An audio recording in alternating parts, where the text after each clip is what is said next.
इस सब का जो धरती का मालिक है वो किसी को नहीं भूलता।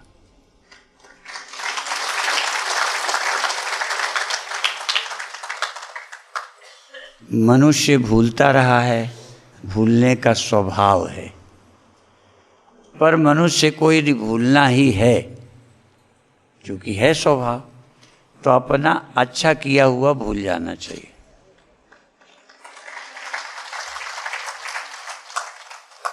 चूंकि अच्छा किया हुआ जब नहीं भूलते तो किसी से अपेक्षा हो जाती है और फिर उसमें दुख होता है, और कभी कभी अपेक्षा के कारण मधुर संबंध भी टूट जाते हैं। इसलिए अपना अच्छा किया हुआ डस्टबिन में फेंक दो,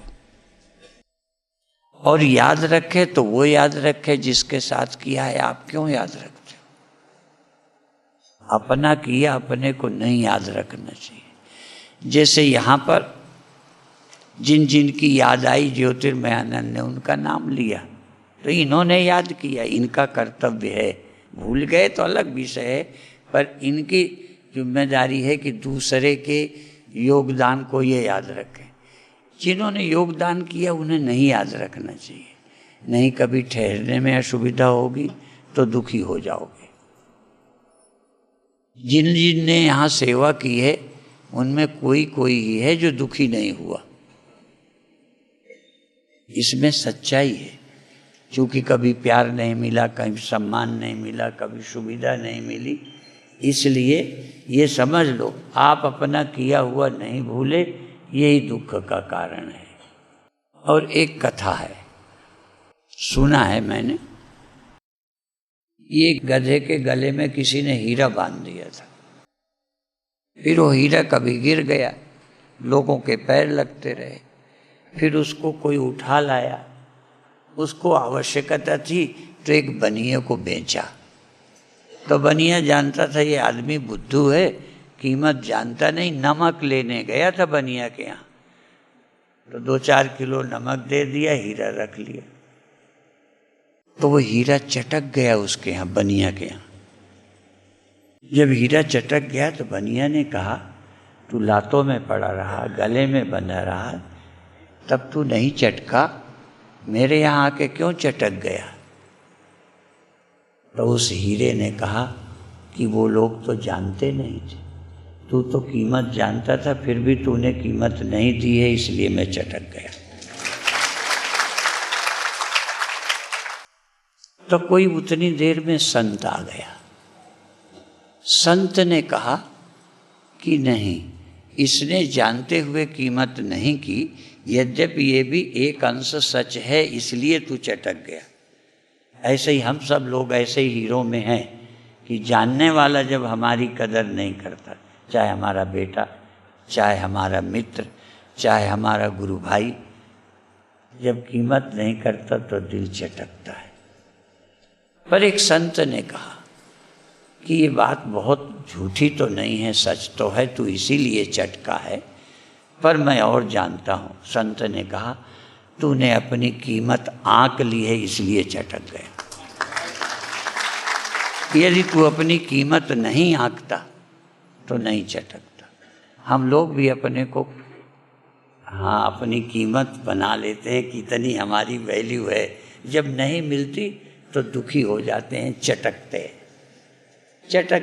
चिटकते हैं, कूदते हैं, लड़ते हैं। तो अपना और किसी कर्म का पुण्य मूल्य मत करो। हाँ, सुबह मैंने कहा था कि मूल्य करना ही है, तो आप से बड़ा मूल्यवान कोई नहीं है, पर करने के कारण नहीं। आप करने से मूल्यवान मत बनना, यहाँ तक सेवा करके भी मूल्यवान मत बनना। मैं रामायणी तो नहीं हूँ, पर एक बातें याद आ जाती हैं।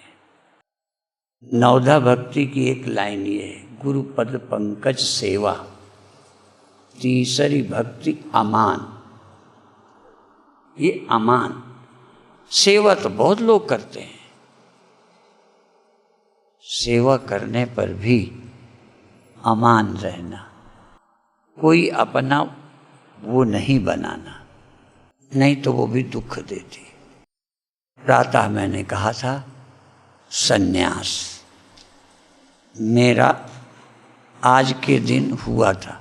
जब हुआ था तब सन्यास का पता भी नहीं था, ले लिया था।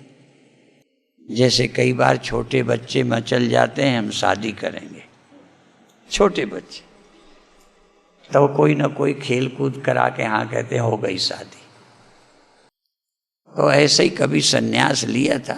ये नहीं है कि इच्छा नहीं थी पहले से ही थी कि बन जाएंगे, पर बनने की इच्छा तो क्या बताऊं, कुछ करते थे, कहीं प्राणायाम करते थे, आसन करते थे, शीर्षासन करते थे, वो विद्यार्थी जीवन में करते। पर ये सब देख के सारा गांव कहने लगा कि ये तो साधु बन जाएगा, ये तो साधु बन जाएगा।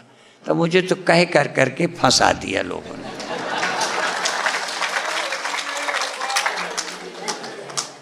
थोड़ा अच्छे रास्ते पर चलो तो लोग कहने लगेंगे, तो बहुत तो और उत्साह बढ़ता जाता है। तो उत्साह बढ़ते बढ़ते साधु बन गए। अब साधु बन गए तो पहले सब कुछ खाते थे, सब कुछ का मतलब गड़बड़ सड़बड़ नहीं, मतलब घी दूध सभी कुछ मिलता था, खा लेते थे।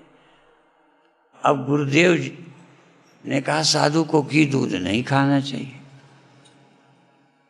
तो फिर वो छोड़ दिया। अब 2-1 साल तक 4 साल तक घी दूध कुछ न लें। तो गुरुदेव से प्रार्थना की कि हमें घी नहीं चाहिए, दूध नहीं चाहिए, पर एक गड़बड़ हो जाती है, लोगों के यहाँ से दाल आती है, उसमें तड़का घी का लग जाता है, तब वो क्या करें। यदि सब कोई घी दूध छोड़ दे तो बिना तड़के की दाल मिलने लग जाए। हमने तो ये सोचा, तो गुरुदेव ने कहा जब साधु बना था तो सब सहमत थे तब बना था, अब सब कोई वो घी छोड़े तब तुम छोड़ोगे, तो छोड़ दिया। फिर 5-7 साल नहीं लेते रहे, तो हम और दुबले हो गए, हमारी पसलियाँ दिखने लगी। तो कल परसों जिक्र किया था ना एक बहुत मस्त महात्मा स्वामी भूमानंद जी, तो हमको और एक हमारे गुरु भाई आत्मानंद, अब उनका शरीर नहीं है, दोनों को खड़ा किया। और उस समय हम कपड़ा थोड़े कमर भर के पहनते थे, बाकी खुले थे, तो खुला करके दिखाया कि देखो गुरुदेव की कृपा इनके, कि गुरुदेव की कृपा से ये हालत हो गई है, हड्डियां दिख रही हैं। तो ऐसे समय ऐसे। और कुछ दिन ये लगा ठंडी में ऐसे नहीं रहेंगे। सन 62 की ठंडी में कमर में कपड़ा था और लगोटी, तो कमर वाला कपड़ा रात को ओढ़ लेते थे। और सन 62 में इतनी ठंडी पड़ी थी कि तालाबों में मछलियाँ मर गई, जानवर मर गए, चिड़ियाँ मर गई, तब एक चादर में रहते थे। ये क्यों बताता हूँ, गुरु के पास आए तो कई तरह की तपस्या जो हम ना करना चाहते वो भी हो गई।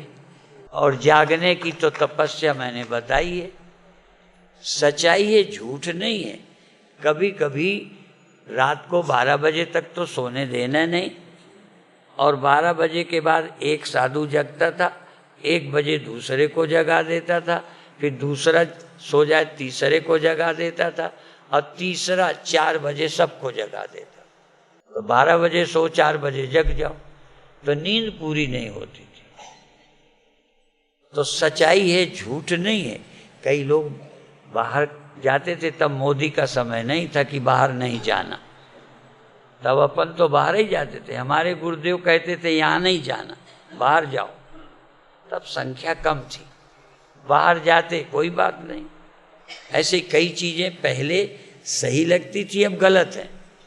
तो हमारे गुरुदेव हम लोगों को जगा दें, तो कई बार यदि बाथरूम जाते थे तो वहीं 1 मिनट के बजाय लगता 5 मिनट यहीं आंखें बंद करके बैठ लो। जैसे कई बार ड्राइवर चलाते रहते हैं, जब कुछ नहीं होता अच्छी सड़क तो आंखें मीच लेते हैं और फिर खोल लेते हैं, फिर इतने में आराम मिलता है। कभी कभी ज्यादा लग जाती है तो ऊपर चले जाते हैं, तो हमें ऊपर जाने का खतरा तो था नहीं, लेकिन सचमुच है कभी कभी लगता था 2 मिनट यहीं सो लो। और कभी कभी स्वामी जी टार्च से ढूंढते थे कोई इधर उधर सोया तो नहीं है। और दिन में जिनके मुख से हमने गुरुदेव का भजन सुना था,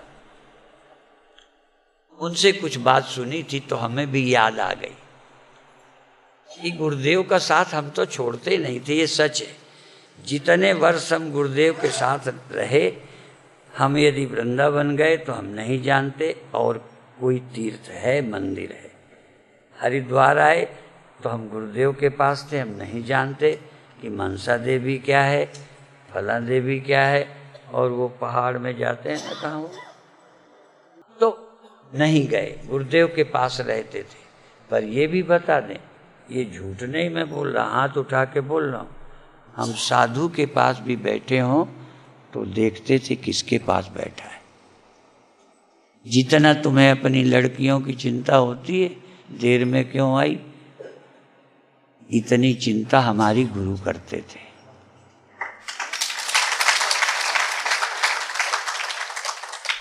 और साधुओं के पास बैठने को मना करते थे।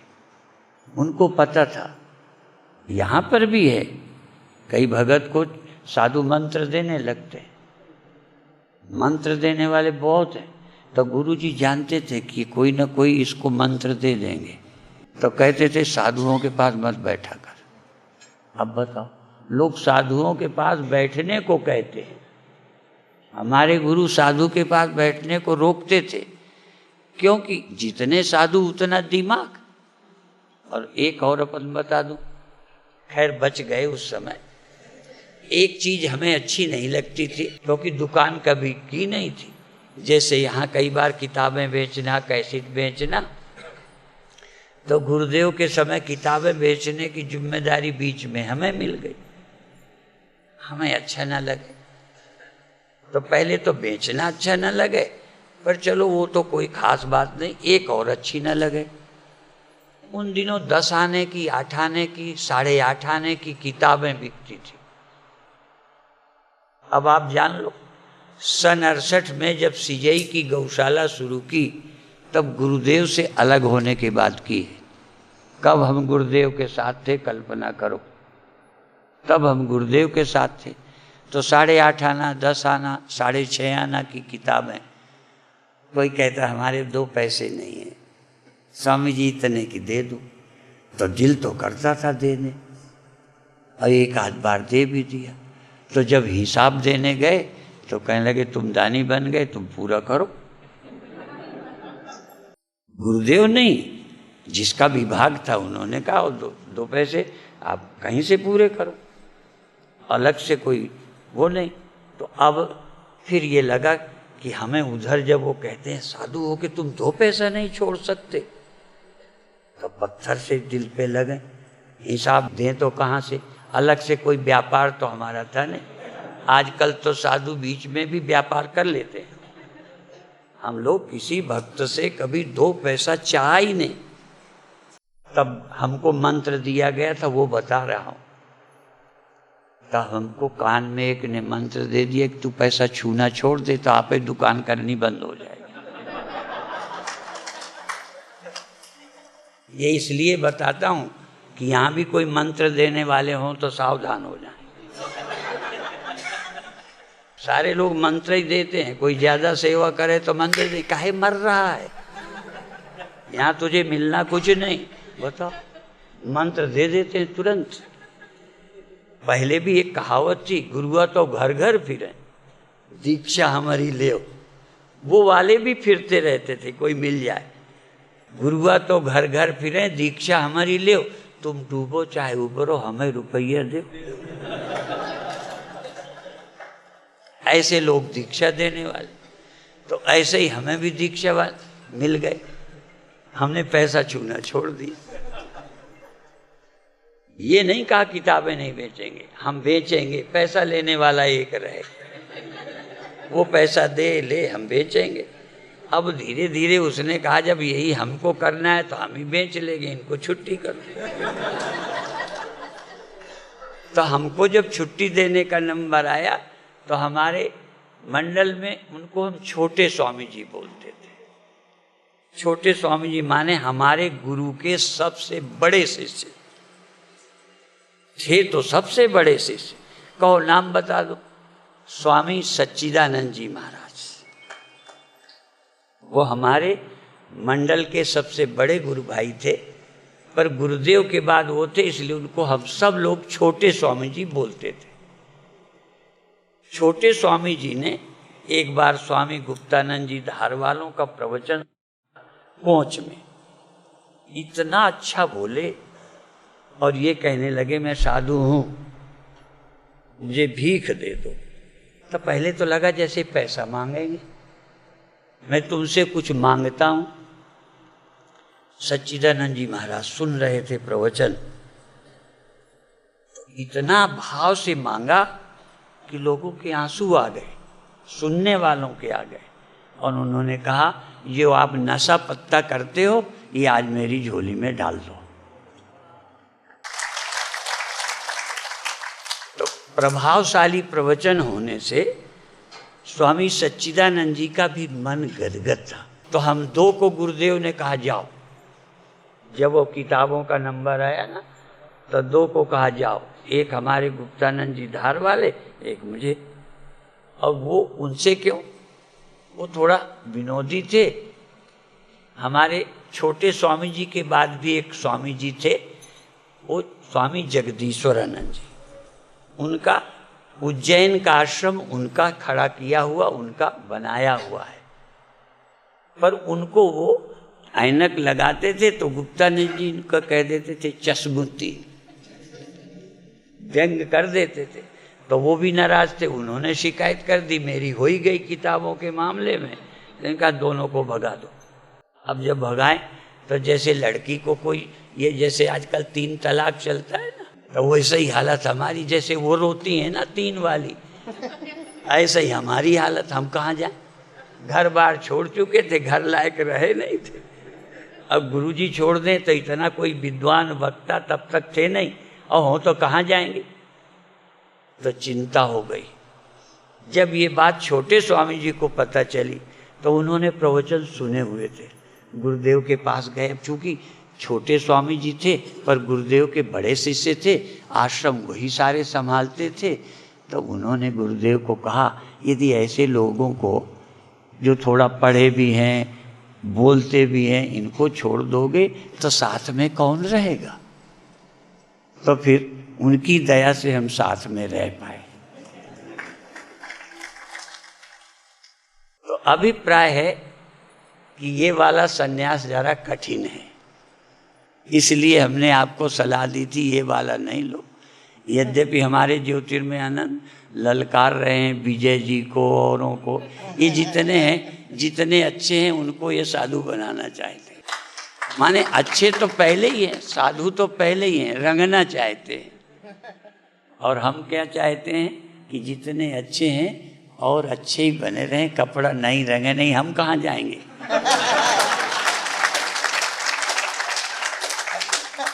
तुम्हारे भरोसे तो हैं हम। अब जैन संत पैसा नहीं रखते, त्यागी हैं, हम लोग चलो त्यागी हैं। किसके बल पर त्यागी हैं। यदि जनता दान देना बंद कर दे तो आश्रम, तभी ये नहीं फलाने ने सदस्य बने, फलाने ने दिया। अभी एक और भी बधाई दे दी इन्होंने बहुत अच्छी, कि गृहस्थ तो देते हैं, सन्यासी ने इन्हें दिया है। ये तो बड़ी बात है, क्योंकि पंडित और साधु ये लाला हो जाते हैं, लेना जानते हैं, देना भूल जाते हैं। हाँ, सम्मेलन में गए तो मिला, वहाँ गए तो मिला, भोजन किया तो मिला, सो लेने की पड़ती आदत, तो देने की तो पड़ती नहीं। तो अभी जो अनंत ज्योति ने जिनका नाम लिया, कल भंडारा है, वो भगवान की दया से ठीक ठीक है। देखो कुछ सन्यासी हैं जिनके पास है देने को, और मैं हाथ उठा के कह रहा हूँ, झूठ नहीं, पहले भी घर के गरीब थे, फिर साधु जब हो गए ना तो कुछ दिन पैसा भी नहीं छूते थे पहले भी। अब गुरु पूजा आई तो माला के भी हमारे पास पैसे नहीं थे। तो माला नहीं थी तो हम गुरु भक्त नहीं थे क्या? पैसे से ही भक्ति होती है क्या? हम तो गुरुदेव की कई उदार होते हैं, खुद माला ले आते हैं, दे देते हैं। तो दो बातें अपनी, एक तो ये कि हमें माला के भी पैसे नहीं, तो गुरुदेव के दर्शन किए, आनंद लिया। जैसे आज कहते थे वहीं बैठे बैठे पूजा कर लो, बैठे मन से कर लो। कभी कभी मन से करना ही पड़ता है। अच्छा ये बताओ, तुम सबको इतना पैसा है, तुम सब देश के गरीबों की सेवा कर सको? सारे देश की गौशालाओं को तुम रुपया दे सको? है? बोलो, इतना है क्या? तभी इतना दे नहीं सकते। पर कम से कम अभी बात आई थी ना, देते देख के ताली तो बजा दो। बात समझ में? देने से खुश तो हो। कई लोग देते देख के भी खुश नहीं होते। नहीं है, नहीं दे सकते, ये अलग विषय है, पर देने वालों से खुशी होती कि इन्होंने दिया। पर एक ऐसी भी कहावत है, एक आदमी कथा से लौटा तो चेहरा था उदास, जरा मुंह उतरा था। तो पत्नी ने पूछा, क्या हो गया, कुछ गिर गया क्या? जेब कट गई? कहते नहीं। कहते ना कुछ गिर गया और ना काहू को कुछ दिया भी नहीं और गिरा भी नहीं। कहें देते देखा और को तासे मुख मलिन। दूसरों को देते देख के चेहरा उदास हो गया। ऐसे भी महान लोग हैं। तो मैं क्या कह रहा हूँ, आप दे सबको नहीं सकते, कहाँ कहाँ दोगे? पर अच्छे काम को देख के खुशी हो, प्रशंसा ही कर दो कि ये गौशाला अच्छी है, ये कन्याओं का विवाह अच्छा है, ये आश्रम अच्छा चल रहा है। भाई इतना ही काफ़ी है। आप यदि खुश हो जाते हो तो ये आपके अच्छे दिल की पहचान है। तो आप सब बधाई के पात्र हो।